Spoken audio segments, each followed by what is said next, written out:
ஒவ்வொரு மதங்களும் ஒவ்வொரு விதமான பிரார்த்தனைகளையும் வாழ்வியல் முறைகளையும் மனித குலத்திற்கு போதனைகளாக சொல்லியுள்ளது. இருப்பினும் இந்த பிரபஞ்சத்தில் அண்ட நிழலுமில்லை, ஆதரிப்பார் யாருமில்லை என்ற நிலையில் ஏக்கப்பட்டு கொண்டிருக்கும் மனித உள்ளங்களை ஊக்கப்படுத்தி உண்மையான வாழ்வியலில் அவமானப்பட்ட ஒவ்வொரு மனிதனுக்கும் வெகுமானம் உண்டு என்ற ஆன்மீக உண்மையை மதங்களை கடந்து உலக நாடுகளில் உறுதிப்படுத்தி சர்வ மத ஜோதிட மகரிஷி என்று சிங்கப்பூர், மலேசியா, ஸ்ரீலங்கா உட்பட வெளிநாட்டு மக்களாலும் பத்திரிகைகளாலும் பாராட்டு பெற்றதோடு ஜோதிடம், ஆன்மீகம் உள்ளிட்ட துறைகளில் சிறந்த சேவைக்காக மனிதருள் மாணிக்கம், மகாத்மா காந்தி, சாதனை சிகரம் ஆகிய விருதுகளும் பாராட்டுக்களும் பெற்ற சர்வ மத ஜோதிட மகரிஷி ராஜயோகம் டாக்டர் கே. ராம் PhD அவர்கள் கேள்விக்குறியோடு உள்ள உங்கள் வாழ்க்கை ஆச்சரியக்குறியாக மாற வேண்டும் என்ற ஆன்மீக பிரார்த்தனையோடு வழங்கும் ராஜயோகம்.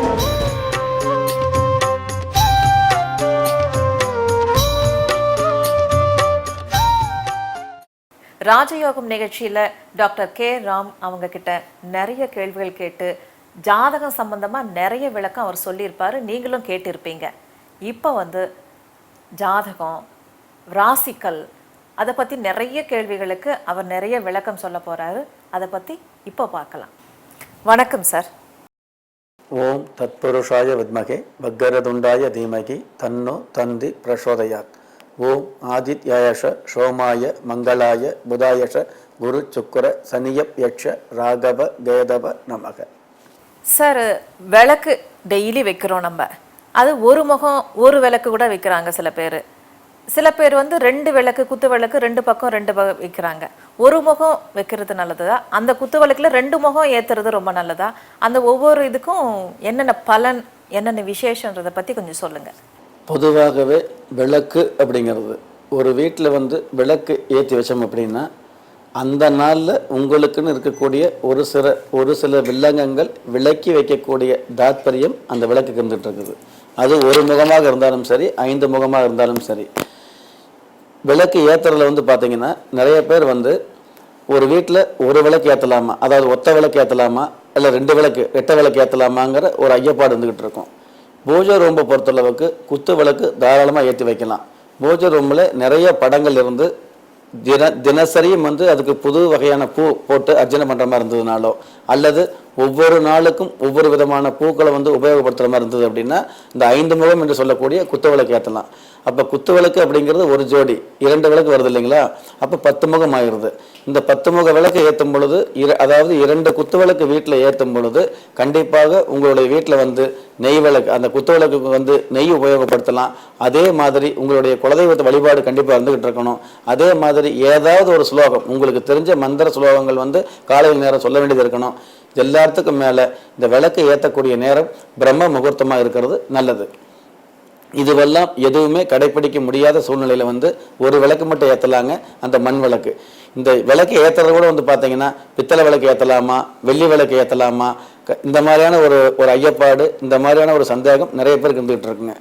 விளக்கு ஏற்றுறது அப்படிங்கிறது பொதுவாகவே வெள்ளி விளக்கு ஏற்றுறது ரொம்ப சிறப்பான விஷயமா ஆகம சாஸ்திரம் கொடுத்துருக்குதுங்க. அதே மாதிரி பித்தளை விளக்கு ஏற்றினாலும் நல்லது தாங்க. இது எல்லாத்துக்கும் மேலே வெள்ளி விளக்கு வாங்க முடியாதவங்க, அல்லது பித்தளை விளக்கு கூட வாங்க முடியாத ஒரு சூழ்நிலையில் உள்ளவங்க, அல்லது அந்த வாங்க முடியாத ஒரு நிர்பந்தத்தில் உள்ளவங்க சாதாரண மண் விளக்கு ஏற்றலாங்க. மண் விளக்கு, அது அகல் விளக்குன்னு சொல்கிறோம் இல்லைங்களா, அந்த மண் விளக்குலேயே ஏற்றலாம். இந்த சாதாரண மண் விளக்காக இருந்தால் கூட வெள்ளி விளக்கு பித்தளை விளக்கை விட மகத்துவம் நிறைந்ததாக இருந்துகிட்டு இருக்குதுங்க இந்த மண் விளக்கு. மண் விளக்கில் ஏற்றக்கூடிய அந்த நெருப்பு, அந்த ஜோதி பஞ்சபூதங்களில் உடனடியாக கலந்து அந்த இடத்துல நன்மைகளை, பஞ்சபூதங்களில் உள்ள நன்மைகளை ஆக்கிரமிப்பு செய்யக்கூடிய அருகதை இந்த மண் விளக்குக்கு அதிகமாக இருந்துகிட்டு இருக்குது. அப்போ பித்தளை விளக்காக இருந்தாலும் சரி, வெள்ளி விளக்காக இருந்தாலும் சரி, முறையான வகையில் சுத்தம் செய்யணும். இந்த முறையான சுத்தம் செய்ய முடியாத சூழ்நிலையில் இதே வெள்ளி விளக்கும் பித்தளை விளக்கும் குறை ஏற்பட்டுருது. ஆனால் மண் விளக்காக இருந்தால் நீங்கள் விளக்கவே வேண்டியதில்லைங்க. தண்ணிக்குள்ளே, அதாவது நிறசும்பு தண்ணியில் அந்த மண் விளக்கை போட்டு எடுத்துட்டு நீங்கள் விளக்கேற்றினா போதும், அதுவே பெரிய நன்மையாக இருந்துகிட்டு இருக்கும். எக்காரணத்தை கொண்டும் மண் விளக்காக இருந்தாலும் பித்தளை விளக்காக இருந்தாலும் வெள்ளி விளக்காக இருந்தாலும் அந்த விளக்கு வந்து குப்பரை வைக்கக்கூடாது, குப்பரை கமுத்தக்கூடாது ஒன்று. அதே இந்த விளக்குகளை வந்து வெறும் தரையில் வைக்கக்கூடாதுங்க. நிறைய பேர் விளக்கு வந்து தேய்ச்சி வைக்கும் பொழுது வெறும் தரையில் வைப்பாங்க இல்லையா, வெறும் தரையில் விளக்கு வைக்கக்கூடாதுங்க. அதாவது விளக்குக்கு அடிப்பகுதியில் ஒரு சின்ன தட்டு வச்சு விளக்கு வைக்கிறது தான் நல்லது. அப்படி தட்டு இல்லாமல் வெறும் மண் விளக்கை மட்டும் ஏற்றக்கூடிய சூழ்நிலைகளில் வந்து என்ன பண்ணலாம் அப்படின்னா, விளக்குக்கு அடியில் வாழை இலையை வைக்கலாம். வாழை இலையை வந்து அன்றாடம் தேட முடியாது அப்படின்னா வெற்றிலை, அதாவது வெத்தலை வந்து ஒரு வெத்தலை கீழே வச்சு அதுக்கு மேலே விளக்கு வைக்கலாம். இந்த மாதிரியான முறைகளை வந்து நீங்கள் கையாண்டீங்க அப்படின்னா உங்களுக்கு விளக்குக்கு உண்டான பலன், அந்த விளக்கு ஏற்றுறதுக்கு உண்டான பலன் உங்களுடைய இல்லத்திற்கு, உங்களுடைய வீட்டுக்கு நிச்சயமாக கிடைச்சிக்கிட்டு இருக்கும். அதே மாதிரி ஒருமுக விளக்கு ஏற்றுறது உத்தமமாக இருந்துக்கிட்டு இருக்கும். ஒருமுக விளக்கு ஏற்றுறது எந்த வகையிலும் தவறு கிடையாதுங்க. வீட்டில் காமாட்சி விளக்கு, வெள்ளி விளக்கு, பித்தளை விளக்கு ஏற்றினால் கூட ஒரு மண் விளக்கு ஏற்றுறது உத்தமமாக இருந்துக்கிட்டு இருக்கும். அதே மாதிரி இந்த 5 விளக்குன்னு சொல்லக்கூடிய 5 முகம் என்று சொல்லக்கூடிய குத்து விளக்கு முக்கியமான சுப நாட்கள்ல, அதாவது தீபாவளி பண்டிகை, ஒரு தை பண்டிகை, இந்த மாதிரி முக்கியமான பண்டிகை வரக்கூடிய நாட்களிலேயோ அல்லது முக்கியமான திதிகள் வரக்கூடிய நாட்களில் வந்து இந்த விளக்கை வந்து உபயோகப்படுத்துறது சிறப்பாக இருந்துகிட்டு இருக்கும். பித்தளை விளக்கு கூட வந்து பார்த்தீங்க அப்படின்னா, பித்தளை விளக்கு இருக்கக்கூடிய குத்து விளக்கு ஏற்றக்கூடிய வீட்டில் வந்து பசும் சாணத்தில் ஒரு பிள்ளையார் பிடிச்சி வச்சு ஏற்றுறது சிறப்பானதாக இருந்துகிட்டு இருக்குது. அதே மாதிரி அந்த பசும் சாணத்தில் பிள்ளையார் பிடிச்சி வைக்கும் பொழுது வெத்தலை காம்பு இருக்கு இல்லைங்களா, இந்த வெற்றிலை காம்பு எடுத்து அந்த பசும் சாணத்தில் பிள்ளையார் பிடிச்சி வைக்கணும் இல்லையா, அந்த பிள்ளையாருடைய பின்பகுதியில் குத்திக்கிட்டு உங்களுடைய எண்ணங்களை வந்து, உங்களுடைய பிரார்த்தனை, கடுமையான பிரார்த்தனை இருக்கும் இல்லையா, அந்த பிரார்த்தனையை வச்சுக்கிட்டீங்க அப்படின்னா கண்டிப்பாக அந்த பிரார்த்தனைக்கு பலன் கிடைக்கக்கூடிய ஒரு பாக்கியம் இருந்துகிட்டு இருக்குது, எந்த ராசியாக இருந்தாலும். இந்த மாதிரி நிறைய விஷயங்கள் இருந்துட்டு இருக்குது. நம்ம என்ன நினைக்கிறோம், விளக்கு ஏற்றினா போதும் நல்லது நடக்குது அப்படிங்கிற ஒரு சூழ்நிலையில் நிறைய பேர் இருந்துகிட்டு இருக்கிறோம். அந்த விளக்கு ஏற்றுவதற்கு கூட எவ்வளவோ விதிமுறைகள் இருந்துகிட்டு இருக்குது அப்படிங்கிற விஷயத்தை நாம் தெரிஞ்சுக்கணும். காலையில் பிரம்ம முகூர்த்தத்தில் விளக்கு ஏற்றலாங்க, அல்லது மாலை நேரங்களில் வந்து பார்த்தீங்கன்னா அந்தி பொழுதில், அதாவது 6 மணிக்கு மேலே விளக்கு ஏற்றி வைக்கிறது சிறப்பாக இருந்துகிட்டு இருக்கும்.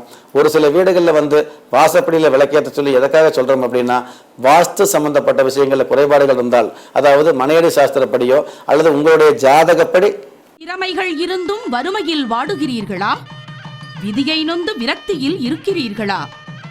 முயற்சிகள் செய்தும் உரிய முன்னேற்றம் கிடைக்கவில்லையா? கன்னியரே, உங்களுக்கு களஸ்திரம் அமையவில்லையா? மங்கையர் சிலருக்கு மகப்பேறு கிடைக்கவில்லையா? மந்திரமும் எந்திரமும் மாற்றத்தை கொடுக்கவில்லையா? நவரத்தினமும் பெயர் மாற்றமும் நன்மையே செய்யவில்லையா? திரும்பிய பக்கமெல்லாம் திண்டாட்டங்களையே சந்தித்த உங்களுக்கு விருப்பங்கள் இருந்தும் சரியான விவரங்கள் கிடைக்கவில்லையா? விடியல் வந்துவிட்டது, வீண் கவலை வேண்டாம். நீங்கள் வழிபட்ட தெய்வம் ஒருபோதும் உங்களை கைவிடவில்லை.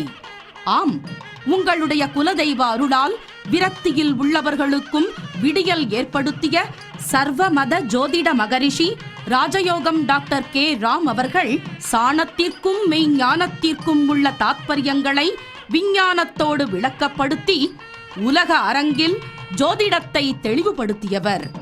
ஜோதிடம், ஆன்மீகம் உள்ளிட்ட துறைகளில் சிறந்த சேவைக்காக மனிதருள் மாணிக்கம், மகாத்மா காந்தி, சாதனை சிகரம் ஆகிய விருதுகளும் பாராட்டுக்களும் பெற்றதோடு இறையருளும் நவக்கிரக நல்லாசியும் நல்லோர்களின் வாழ்த்துக்களும் கிடைக்கப் பெற்ற சர்வமத ஜோதிட மகரிஷி ராஜயோகம் டாக்டர் கே ராம் PhD அவர்களை சந்திக்க நீங்கள் முன்பதிவு செய்ய வேண்டிய அலைபேசி எண்கள் 9940431377 மற்றும் 9677276129. தொலைபேசி எண் 044248491187. சிங்கப்பூர், மலேசியா, ஸ்ரீலங்கா மற்றும் வெளிநாடுகளில் உள்ளவர்கள் தொடர்பு கொள்ள +91 99529 9118. Email, website. வாசல் சரியில்லாமல் இருந்ததுன்னு வைங்களேன், இப்போ கிழக்கு வாசல், வடக்கு வாசல், மேற்கு வாசல், தெற்கு வாசல் அப்படிங்கிற ரீதியில் வாசல் இருக்கும் பொழுது உங்களுடைய ஜாதகத்தைப்படி இந்த வாசல் சரியில்லாத வாசலாக இருந்ததுன்னு வைங்களேன், சரியில்லாத வாசலாக இருந்தது அப்படின்னா அந்த வாசல்னால உங்களுக்கு எந்த விதமான பாதிப்பும் ஏற்படாமல் இருக்கிறதுக்காக அந்த வாசலில் வந்து விளக்கேற்ற சொல்லுவாங்க.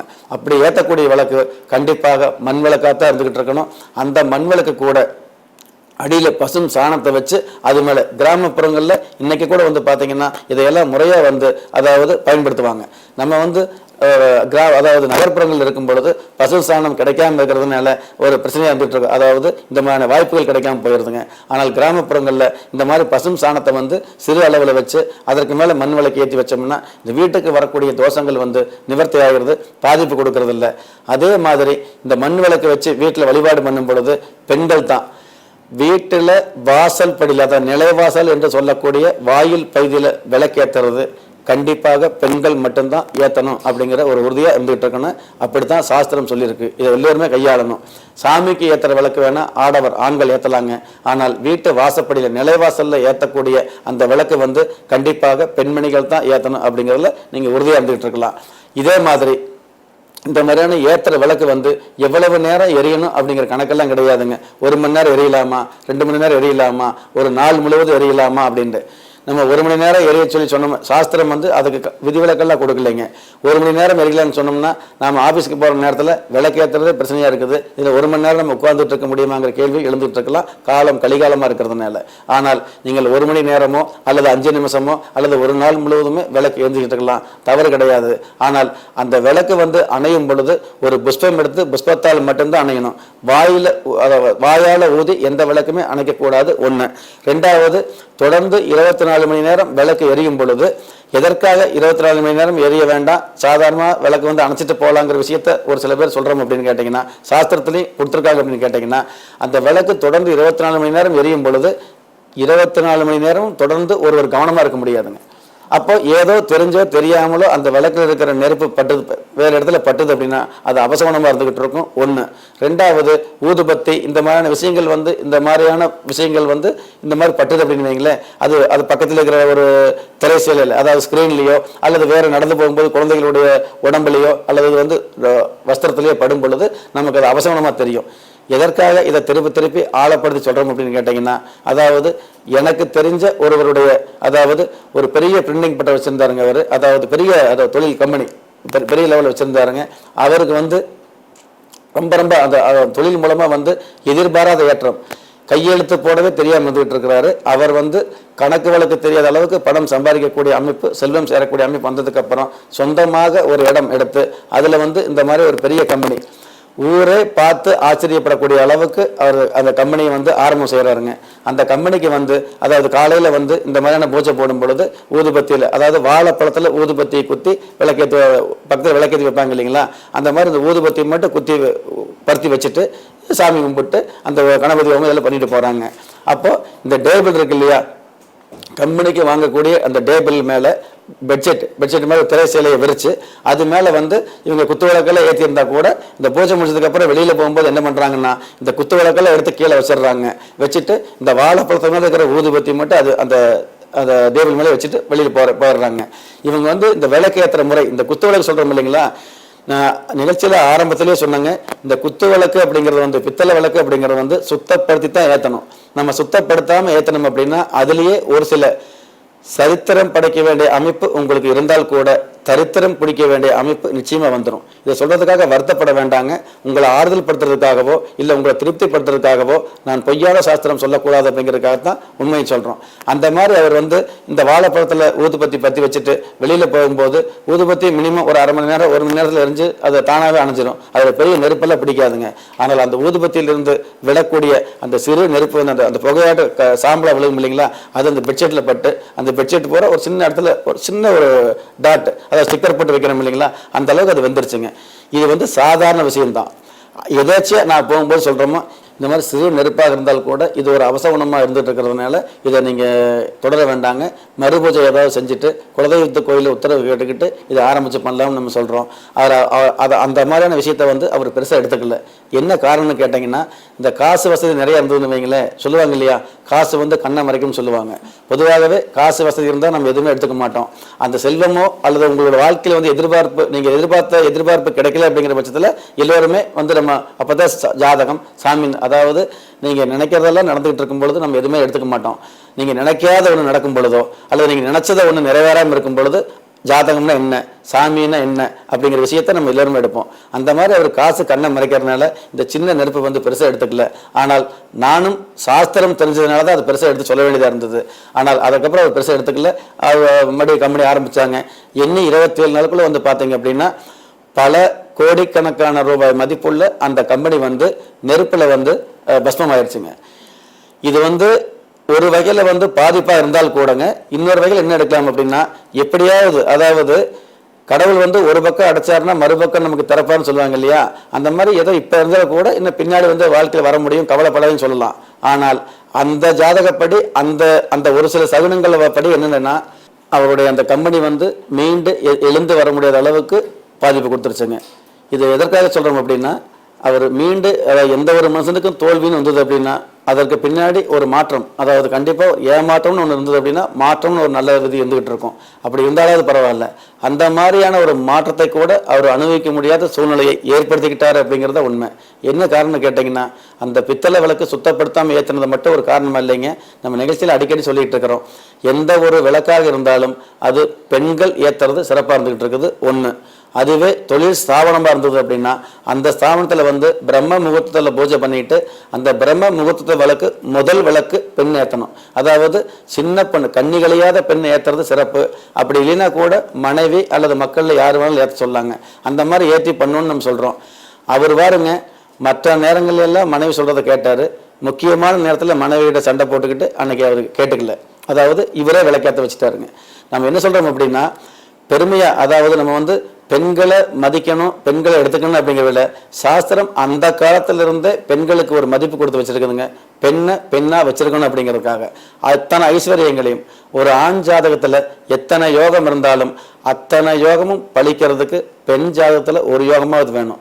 நான் சவால் விட்டு சொல்கிறேங்க, ஒரு ஆண் ஜாதகத்தில் 9 கிரகங்களுமே உச்சமாக இருந்து பெரிய பெரிய ஐஸ்வர்ய யோகம் அவருக்கு இருந்தால் கூட மனைவி ஜாதகத்தில் குறிப்பிட்ட ஒரு யோகம் இல்லாமல் இருந்தது அப்படின்னா சரித்திரம் படைக்கக்கூடிய ஆண்கள் தரித்திர நிலைமைக்கு நிச்சயமா போக முடியும். இதை நம்ம நல்லா புரிஞ்சுக்கணும். இதை வந்து புரிஞ்சுக்காம நம்ம நிறைய பேர் நம்ம என்ன நினைக்கிறோம் அப்படின்னா, ஆண்கள் உலக லெவல்ல சுத்திக்கிட்டு இருக்கிறோம், பெண்கள் அடிப்படையில் மட்டும்தான் இருந்துட்டு இருக்கிறாங்க, என்ன தெரியும் நினைச்சிட்டு இருக்கிறோம். உங்களுக்கு உலக லெவல்ல நீங்க அலைஞ்சு உலக லெவல்ல தெரிஞ்சு தெரியாத ஒரு சில விஷயங்கள் வந்து உங்களுடைய குலதெய்வத்தின் மூலமா வந்து பெண்கள் மூலமா உங்களுடைய மனைவி அல்லது மூத்த பெண் குழந்தை மூலமா தான் உங்களுக்கு அசரீரியா ஒரு சில விஷயங்களை கடவுள் தெரியப்படுத்துறாரு. நீங்கள் எந்த தேதியில் பிறந்தவராக இருந்தாலும், எந்த ராசியில் பிறந்தவராக இருந்தாலும், எந்த நட்சத்திரத்தில் பிறந்தவராக இருந்தாலும், எந்த லக்னத்தில் பிறந்தவராக இருந்தாலும், ஏன் எந்த மதத்தை சார்ந்தவராக இருந்தாலும் நல்ல நேரமும் நன்மையான காலமும் ஜாதகத்தில் இருப்பது சத்தியமான உண்மை.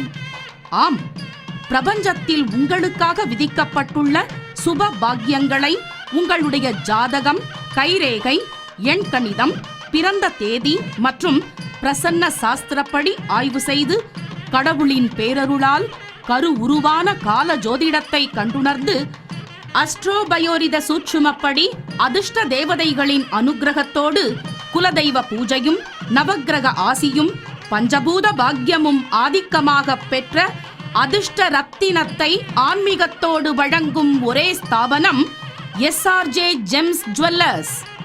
விஞ்ஞானத்திற்கும் மெய்ஞானத்திற்கும் விளக்கம் கொடுத்து ஜோதிடம், ஆன்மீகம் உள்ளிட்ட துறைகளில் சிறந்த சேவைக்காக மனிதருள் மாணிக்கம், மகாத்மா காந்தி, சாதனை சிகரம் ஆகிய விருதுகளும் பாராட்டுக்களும் பெற்ற சர்வமத ஜோதிட மகரிஷி ராஜயோகம் டாக்டர் கே ராம் அவர்களின் மேற்பார்வையில் இயங்குகிறது.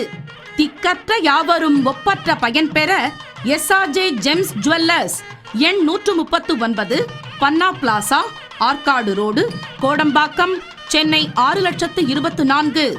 அலைபேசி எண்கள் 9940431377, 9677276129.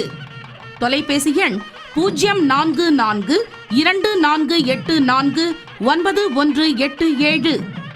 சிங்கப்பூர், மலேசியா, ஸ்ரீலங்கா மற்றும் வெளிநாடுகளில் உள்ளவர்கள் தொடர்பு கொள்ள +91 99529 9118. Email srjgem@gmail.com. Website www.srjgem.com. srjgemsastronumero.com. என்னைக்குமே கடவுள் வந்து நேரில் காட்சி தரதில்லைங்க. மனைவி மூலமாகவோ மூத்த பெண் குழந்தைகள் மூலமாக தான் உங்களுக்கு ஒரு சில அறிவுகள் கொடுப்பாருங்க. நல்லா கவனிச்சு பாருங்க. நிறைய குடும்பங்கள் நடந்துகிட்டு இருக்கும். அதாவது ஒரு ஒரு உங்களுக்கு ரொம்ப நாள் பழகிய நண்பருக்கு வந்து கடன் தரலான்னு நினைப்பீங்க. மனைவியை கேட்போம், பரவாயில்ல கொடுங்கன்னு சொல்லுவாங்க. 10 நாள் கழிச்சு கடன் கொடுக்கும்போது வேண்டாங்க அப்படிம்பாங்க. ஏன்னு கேட்டிங்கன்னா என் மனசுக்கு சரியா படல அப்படிம்பாங்க. நீங்கள் நினைப்பீங்க இவ்வளவு நாள் சரின்னு சொல்லிட்டு இப்போ முடியாதுன்னு சொல்கிறாங்களேன்னு சொல்லிட்டு உனக்கு என்ன தெரியும்னு சொல்லி அவங்கள ஒரே அடக்கிட்டு நீங்கள் பாட்டில் கொடுப்பீங்க. கொடுத்த கடன் திரும்பி வரல அப்படிங்கிறது பெரிய சோதனை கிடையாதுங்க. ஆனால் பெரிய வில்லங்கம் வீடு தேடி வரும் அப்படிங்கிற உண்மை தான் நடந்துகிட்டு இருக்கும். எதற்காக சொல்கிறோம் அப்படின்னா உலக லெவலில் சுத்தின உங்களுக்கு தெரியாத ஒரு சிறு அறிவு அல்லது ஒரு பெரிய விளக்கம் வந்து உங்களுடைய மனைவிக்கு மட்டும்தான் தெரியும். ஏன்னு கேட்டிங்கன்னா எந்த ஒரு ஆணாக இருந்தாலும் எந்த ஒரு குடும்பமாக இருந்தாலும் பெண்களுக்குத்தான் இவ்வளவு விஷயங்கள், பெண்கள் மூலமாகத்தான் பெரிய பெரிய நன்மைகள். இன்னைக்கு நிறைய குடும்பங்கள்ல பாருங்க, ஏடா கூடமாக பெண்கள் பேசினா கூட ஒரு குடும்பத்துல முக்கியமான முடிவுகள், அந்த குடும்பத்தினுடைய எதிர்கால முக்கிய முடிவு எடுக்கிறது கண்டிப்பா எந்த குடும்பமா இருந்தாலும் பெண்களா தான் போயிட்டு இருப்பாங்க. எதற்காக சொல்றோம் அப்படின்னா சாஸ்திரம் அப்படிங்கிறது வந்து பெண்களை மையப்படுத்தி இவ்வளவு விஷயம் சொல்லியிருக்கிறதுனால இதையெல்லாம் நீங்க முறையா வந்து நீங்க கடைபிடிச்சீங்க அப்படின்னா அந்த நேரத்துல அந்த கம்பெனி முதலாளி வந்து தன்னுடைய மனைவி வந்து அந்த மனைவியை மட்டும் மனைவியோட ஒரே ஒரு சொல்ல மதிச்சிருந்தார் அப்படின்னா இன்னைக்கு உலகத்தில் உள்ள பல பேரும் அவரை பார்த்து கையெடுத்து கும்புற அளவுக்கு வாழ்ந்து காட்டியிருக்கலாங்க, கௌரவம் இருந்திருக்கலாம். அந்த ஒரு பேச்சு அந்த நேரத்தில் அந்த கன நேரம் ஒரு பேச்சு அவர் கேட்காம இருந்ததுனால இன்னைக்கு வந்து பார்த்தீங்கன்னா அவருடைய வாழ்க்கையே பரிதாபமாக இருந்துகிட்டு இருக்குது. எதற்காக சொல்றோம் அப்படின்னா ஆண்கள் யாருக்கிட்ட வேணாலும் கோவப்படலாங்க, யாருக்கிட்ட வேணாலும் கௌரவம் பார்க்கலாம், யாருக்கிட்ட வேணாலும் கௌரவமா இருந்துட்டு இருக்கலாங்க. ஆனால் கட்டிய மனைவி கிட்டவோ பெத்த குழந்தை கிட்டவோ உங்களுடைய குடும்பத்தில் உள்ளவங்க கிட்டவோ நீங்க கௌரவம் பார்த்தீங்க அப்படின்னு வைங்களேன், உலகம் உங்களை வந்து கௌரவமா பார்க்காது, கலவரமா தான் பார்க்கும். நீங்க வந்து 10 பேர்த்துக்கு முன்னாடி கௌரவமா இருக்கணும் அப்படின்னா உங்களுடைய மனைவி கிட்ட நீங்க பணிஞ்சு போறதை பத்தியோ ஆலோசனை கேட்கறத பத்தியோ தவறு கிடையாது அப்படிங்கிறதுக்காகத்தான் நம்ம சொல்ல வர்றோம். சாதாரண விளக்கு ஏத்துறதுக்கு இவ்வளவு விஷயம் இருக்கும் பொழுது எவ்வளவோ விஷயங்கள் ஏன் பெண்களுக்கு கொடுத்துருக்காங்க, ஏன் சாஸ்திரம் பெண்களை மையப்படுத்தி வச்சிருக்குது. கோயில்ல கூட வந்து பாத்தீங்க அப்படின்னா பெண்களுக்கு ஒரு சில விதிமுறைகளை வந்து ஏன் விழுந்து கும்பிடல, விழுந்து நமஸ்காரம் பண்ணும்பொழுது கூட பெண்களுக்கு ஒரு சில விதிமுறைகளை ஏன் வச்சிருக்குது அப்படிங்கிற விஷயத்தை நீங்க ஒவ்வொரு விஷயம் இந்த நிகழ்ச்சியை பார்க்கும் பொழுது புரிஞ்சுக்கலாம். இவ்வளவு பெரிய விஷயங்களை சாஸ்திரம் எழுதி இருக்குது, அவங்க சொன்னாங்க இவங்க சொன்னாங்க அப்படிங்கிறத விட எழுதி வச்ச அத்தனை விஷயங்களையும் என்னுடைய வாழ்க்கையில பார்க்கக்கூடிய அனுகிரகம் வந்து உங்களை மாதிரி லட்சோப லட்சம், அதாவது வாசகர்கள் லட்சோப லட்சம் நீங்க வேண்டிக்கிற உங்களுடைய வாழ்த்துக்கள் வந்து உங்களுடைய குலதெய்வமே எனக்கு அனுகிரகமா இருந்துட்டு இருக்குது. ஒரு தெய்வத்தை கும்பிட்டாலே பெரிய பெரிய நன்மை நடக்கும்னு சாஸ்திரம் சொல்லியிருக்குதுங்க. உலகத்தில் உள்ள அத்தனை சமூக குலதெய்வத்தையும் நான் அனுதினமும் வழிபாடு செய்யறதுனால யாருக்குமே தெரியாத எவ்வளவு விஷயங்கள் இந்த நேரத்தில் எனக்கு உதயமாகிட்டு இருக்குது. அதை உங்களுக்கு எடுத்து சொல்லிக்கிட்டு இருக்கிறோம். எதற்காக சொல்றோம் அப்படின்னா சாமியை நம்பாமையோ சாஸ்திரத்தை நம்பாமையோ நீங்க வந்து முயற்சி பண்ணாமையோ ஒருவர் வந்து கெட்டு போயிருந்தாருன்னா அது பெரிய கவலையை நம்ம எடுத்துக்க வேண்டியது இல்லைங்க.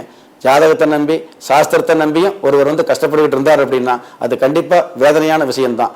வேதனைகள் இதுவரைக்கும் நீங்க இருந்திருந்தால் கூட உங்களுக்கும் சோதனைகள் எல்லாம் அகன்று சாதனை வரும் அப்படிங்கிற விஷயத்தை மட்டும் இந்த நேரத்தில் நான் உறுதியாக சொல்ல கடமைப்பட்டுக்கிறேன். தயவு செய்து யாருமே கவலைப்பட வேண்டாங்க. ஏன்னா இவ்வளவு விஷயம் தெரிஞ்சுக்கிறதுக்காக எவ்வளவோ நானும் கஷ்டப்பட்டுக்கிறேங்க. ஆனால் நான் பட்ட கஷ்டத்தை வந்து கஷ்டம்னு சொல்ல நான் விருப்பப்படல. அதாவது தூங்க வேண்டிய நேரம் தூங்காம இருந்துக்கிறேங்க, சாப்பிட வேண்டிய நேரம் சாப்பிடாம இருந்துக்கிறேங்க, மனைவி கிட்ட பாசமா பேச வேண்டிய நேரம் இது வரைக்கும் ஒரு நாள் கூட பாசமா பேசினதில்லை.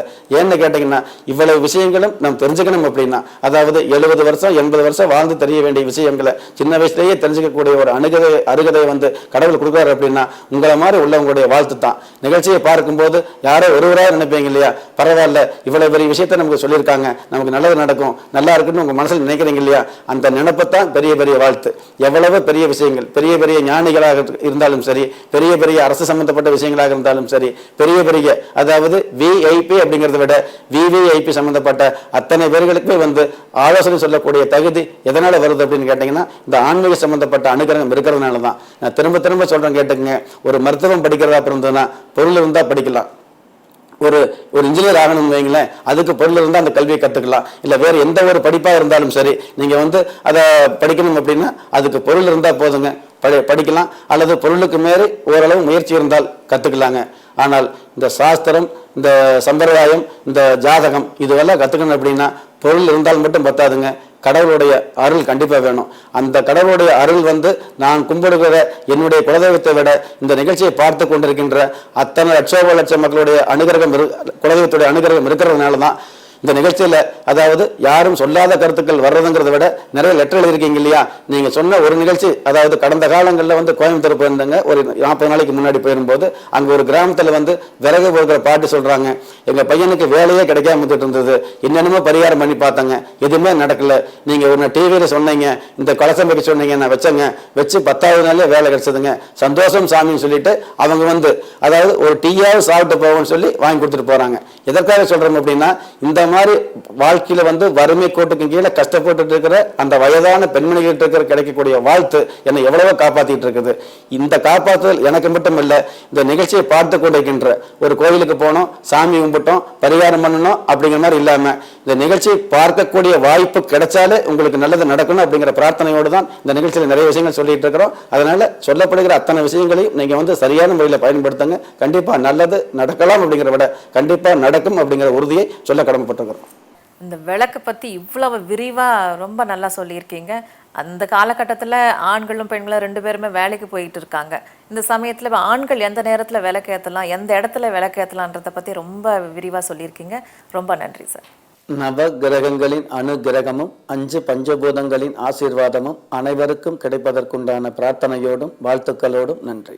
சர்வ மத ஜோதிட மகரிஷி ராஜயோகம் டாக்டர் கே ராம் PhD அவர்களை நேரில் சந்திக்க முன்பதிவிற்கு தொடர்பு கொள்ள வேண்டிய முகவரி SRJ ஜெம்ஸ் ஜுவல்லர்ஸ், எண் 139, பன்னா பிளாசா, ஆற்காடு ரோடு, கோடம்பாக்கம், சென்னை 6,24,000. அலைபேசி எண்கள் 9940431377, 9677276129. தொலைபேசி எண் 0424849187. சிங்கப்பூர், மலேசியா, ஸ்ரீலங்கா மற்றும் வெளிநாடுகளில் உள்ளவர்கள் தொடர்பு கொள்ள +91 99529 9118. Email, website. ராஜயோகம் நிகழ்ச்சியினை குறித்த உங்களது மேலான கருத்துக்களையும் ஜோதிடம் குறித்த உங்களது சந்தேகங்களையும் நீங்கள் அனுப்ப வேண்டிய முகவரி SRJ ஜெம்ஸ் ஜுவல்லர்ஸ், நம்பர் 139, பன்னா பிளாசா, ஆற்காடு ரோடு, கோடம்பாக்கம், சென்னை 24. இமெயிலில் தொடர்பு கொள்ள srjgem@gmail.com, info@drkramsrj.com.